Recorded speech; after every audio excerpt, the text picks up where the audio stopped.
నేను కదిలితేనే నీరు కిందకు వెళ్తుంది, కానీ నేను కదలను. నా పంజా రుచి చూడాల్సి వస్తుంది. దట్టమైన అమరావతి అడవి అది. అక్కడి చెట్లు ఆకాశాన్ని తాకుతున్నట్లు ఉంటాయి. పక్షుల కిలకిల రావాలు, జంతువుల అరుపులతో ఆ అడవి ఎప్పుడూ కళకళలాడుతూ ఉంటుంది. ఆ అడవికి రాజు విక్రమ్ అనే సింహం. విక్రమ్ చాలా బలవంతుడు. సూర్యుడు మండిపోతున్నాడు. పచ్చని అమరావతి అడవి ఇప్పుడు ఎండిపోయిన ఆకుల్లా కనిపిస్తోంది. పక్షుల గానం ఆగిపోయింది. జంతువుల అడుగుల్లో వేగం తగ్గింది. అడవికి ప్రాణాధారమైన సరస్సు అడుగున ఉన్న రాళ్లు కనిపిస్తున్నాయి. మిత్రులారా, పరిస్థితి చేయి దాటిపోతోంది. మన తాత ముత్తాతల కాలం కూడా ఇలాంటి కరువు రాలేదు. మహారాజా, చిన్న ఏనుగు పిల్లలు నీరు లేక నడవలేకపోతున్నాయి. మనం ఏదో ఒకటి చెయ్యాలి.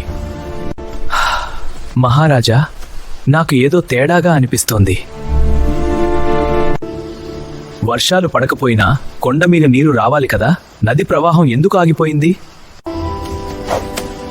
కానీ నీరు కిందకు రావడం లేదు.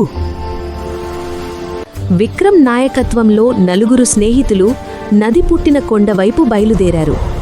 దారి పొడవునా ఎండిపోయిన చెట్లు, దాహంతో అలమటిస్తున్న చిన్న జంతువులు వారిని మరింత ఆవేదనకు గురిచేశాయి. మహారాజా, అటు చూడండి, కొండ పైభాగంలో ఆకాశం మేఘాలతో నిండి ఉంది.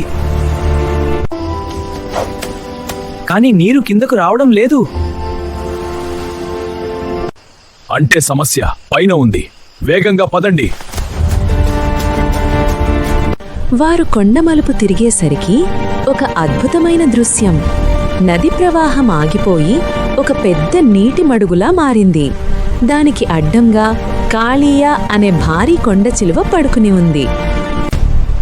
హుస్, ఎక్కడికి వస్తున్నారు ఈ అల్పులు? ఈ చల్లని నీరు, ఈ ప్రదేశం ఇప్పుడు నా సొంతం. కాళీయా, నీ స్వార్థం కోసం అడవిని నాశనం చేస్తున్నావు. లేదంటే నా పంజా రుచి చూడాల్సి వస్తుంది.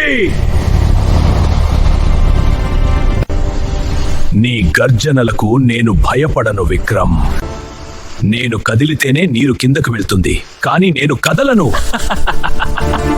విక్రమ్ దూకబోతుండగా చతుర ఆపుతుంది.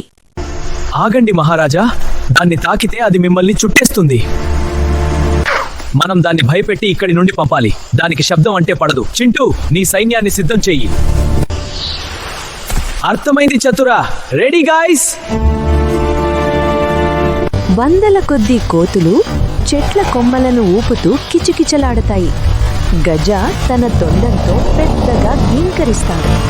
నక్కలు ఊళ్ళ వేస్తాయి. విక్రమ్ అడవి దద్దరిల్లేలా గర్జిస్తాడు. ఆపండి, చాలు. నా తల పగిలిపోతోంది. నేను వెళ్ళిపోతున్నాను.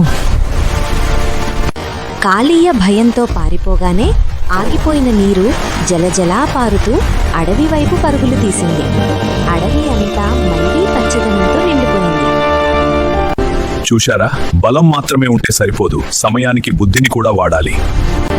అప్పుడే మన అడవి సురక్షితంగా ఉంటుంది.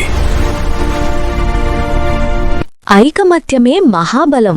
ఉపాయంతో అపాయాన్ని జయించవచ్చు. ఈ కథ మీకు నచ్చినట్లయితే మీ స్నేహితులతో పంచుకోండి. ఈ కథలో మీకు బాగా నచ్చిన పాత్రేది కింద కామెంట్స్లో చెప్పండి. మళ్ళీ మరో అద్భుతమైన సాహసంతో కలుద్దాం. ధన్యవాదాలు. చిట్టి లోకం కిడ్స్ ఛానల్.